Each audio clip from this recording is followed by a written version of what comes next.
कहा था ना, खिलवाड़ कर भी तो मार दे। दोस्तों, पावर स्टार पवन सिंह का एक फिल्म आता है जिसका नाम है धर्मा। जी हाँ दोस्तों, यह फिल्म जो कि भोजपुरी का सबसे बड़ा फिल्म साबित हुआ है साल 2022 का।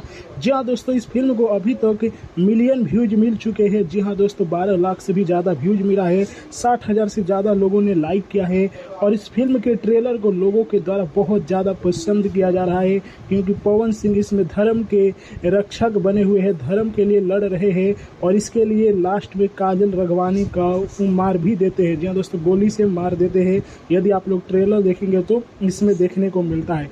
लेकिन दोस्तों, सोचने वाली बात यह है कि इस फिल्म में काजल राघवानी अभिनेत्री है और काजल राघवानी इस फिल्म के पोस्टर तक शेयर नहीं किए हैं। जी हाँ दोस्तों, आप लोग कैसे कैसे भोजपुरी अभिनेत्रियों को चुन कर रखे जो भोजपुरी फिल्मों के पोस्टर तक नहीं डालते, उन पर गाने तक नहीं बनाते हैं। जी हाँ दोस्तों, आप लोग काजल राघवानी के देखेंगे जाकर न तो एक भी पोस्ट नहीं डाली है इस फिल्म के ट्रेलर को लेकर। जी हाँ दोस्तों, आप लोगों को क्या है कहना, कमेंट में हमें ज़रूर बताइएगा।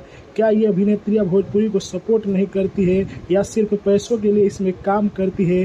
जी हाँ दोस्तों, आप लोगों को भोजपुरी अभिनेत्रियों को भी सुधारना होगा, समझाना होगा कि भोजपुरी भाषा को बढ़ाए। जी हाँ दोस्तों, वीडियो को लाइक कीजिए, शेयर कीजिए। जय हिंद।